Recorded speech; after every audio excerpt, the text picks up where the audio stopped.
It's approaching the supreme moment. Reality striking closer than it seems, don't it? Go ahead.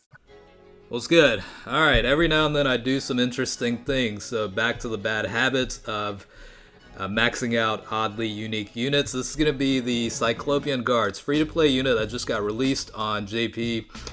As dumb as this sounds and looks, this unit can actually be beneficial on some teams, and you'll kind of figure that out as you'll see the gameplay of it. But let's go ahead and max this out. I gave this unit level 11 additional attack, level 3 for criticals, and level 12 for dodge evasion. Pretty much this unit needs to be treated specifically as a defensive unit, and that's where the benefits are. So let's cover the stats a little bit. Leader skill is agility type, +2 key HP attack and defense, 40%. Super attack will raise defense for 1 turn and causes supreme damage to enemies. So to complement the defense that you'll hear about here in a second, that's why I gave this unit additional attack levels. Now the passive skill, all allies defense increase of 50%. Reduces damage received by 40% for 7 turns from the start of the turn. So this is actually a very good passive skill. All allies defense increase of 50% and also reducing damage received by 40%, even though it's 7 turns. I mean, not that many battles are going to last more than 7 turns typically nowadays. So very actually beneficial passive skill here for the rest of the team. Link skills, mechanical menaces, +1 key, brutal beatdown, 10% increase to attack, tough as nails. Defense increase of 1500, loyalty +1 key, nightmare 10% increase to attack, and then fear and faith +2 keys. So as you saw, max stats, HP levels of 10,759, attack of 9,118, and defense of 7,525, 12 key multiplier being 130%. So based on the information, raising defense for 1 turn is the equivalent of a 30% boost. So consider that on top of a 50% part of the passive, and then also reducing damage taken by 40%. I mean, this is actually pretty beneficial, and I'm guessing a lot of you folks probably expected me to rainbow this unit because I do have these tendencies a little bit. But even if you don't plan on rainbowing this unit, I think this unit could very well be used on certain teams. In tougher events, this unit could actually provide to be very helpful. Now, the unit itself is not going to be powerful at all, but at least this unit does have link skills like brutal beatdown, nightmare, and fear and faith. Those are typically pretty common links throughout, so you'll definitely find some units that share those link skills. So again, I did provide a heavier focus on additional attack and evasion. Now you could just go flat out as high as you can go with the evasion levels and give it level 15. That's not a bad option. That's probably the right way to do it.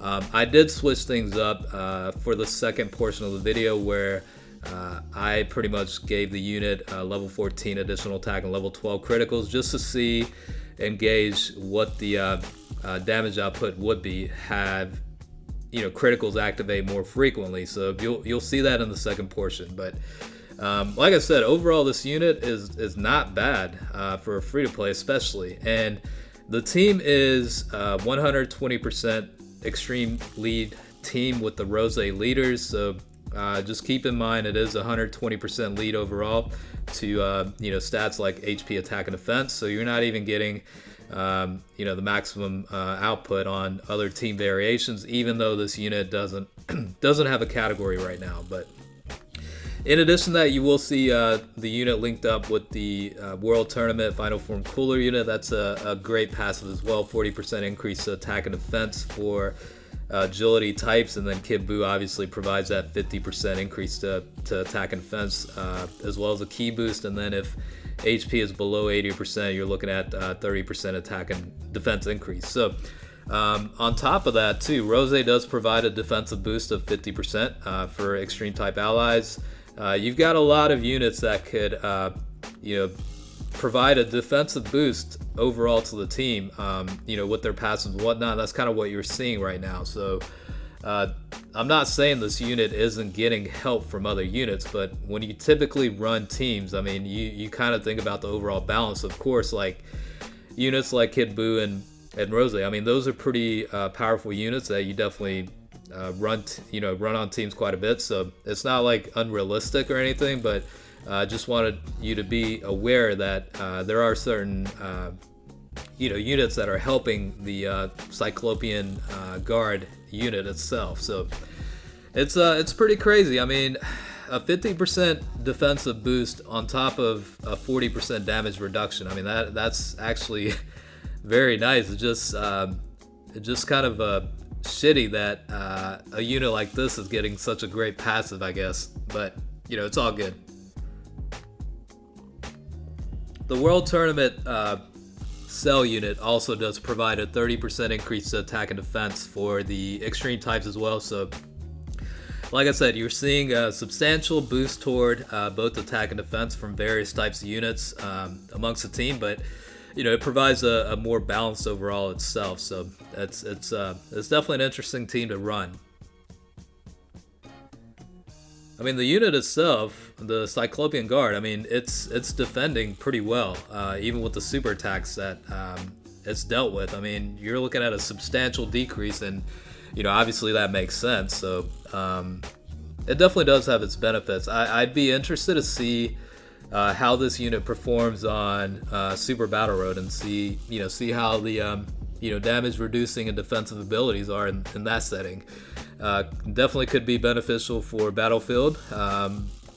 So you could definitely, I mean, it's a free-to-play unit, so I think it well deserves a spot for within the total of 100 units that you can bring to Battlefield. So that's certainly an option too.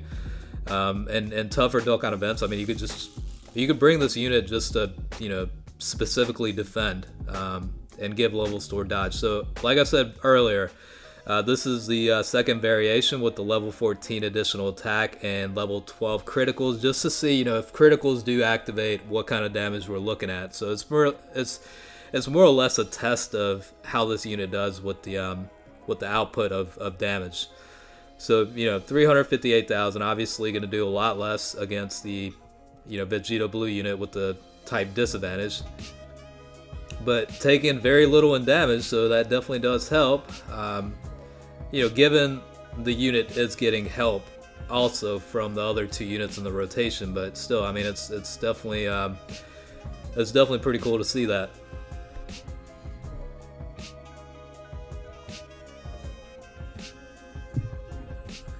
And I intentionally put this unit in harm's way just to test out the defensive capabilities. So obviously, in a realistic setting, you would want to put the Metacooler Army unit in the first slot. So even with the super attack with type disadvantage from Vegeta Blue, 88,000 in damage taken. So that's really not that bad. I mean, it could easily be like 150,000 or so. You know what I mean? So it could definitely prove to be beneficial in some instances.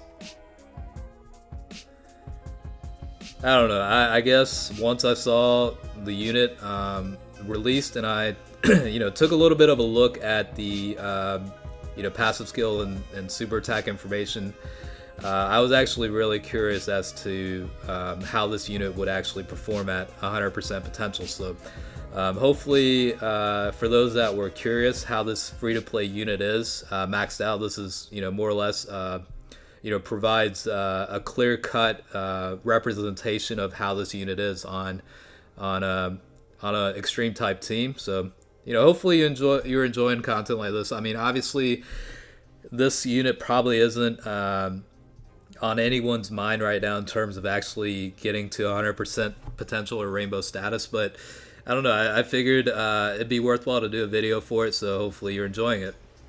Again, this unit could very well be beneficial on specific events and criteria like I said, Super Battle Road and Battlefield. So it is a free-to-play unit, so maybe it'll increase the likelihood and possibility of clearing certain Super Battle Road stages with this unit included. I haven't tested it. It's during the week still, so once the weekend comes, I'll try and test it out and see how it is.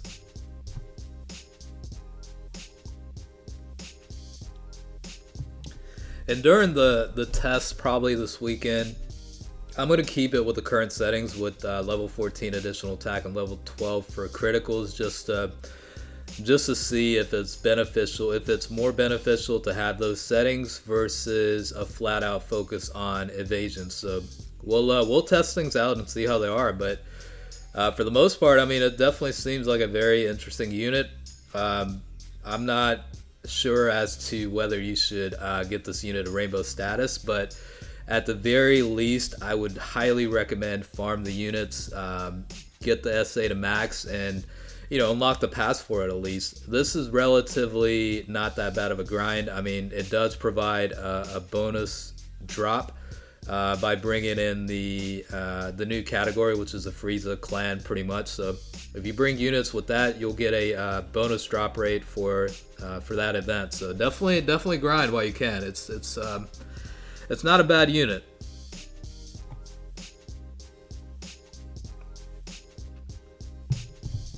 Seems like there's a lot of activity going on too, so I kind of wanted to focus on this guy first and then switch over to the rest of the grind of other units and test them out. There's another interesting unit that I definitely want to test out. Haven't had a chance to grind, but as soon as I come around to it, I'll definitely provide a video for that too.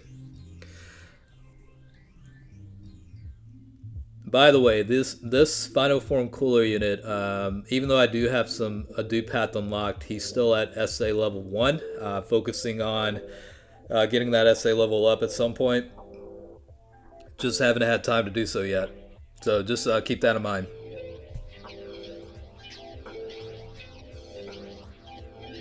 The animation's pretty sick too. It's definitely not bad. I'm glad that Dokkan is actually upgrading their super attack animations. It's definitely nice to be able to see a lot more visual, eye candy, so to speak. So let's see how this guy defends against the LR Gogeta unit, and then we'll close out. So we'll see the super attack defensive abilities and then wrap up. So hopefully you enjoyed the video, and thanks for watching.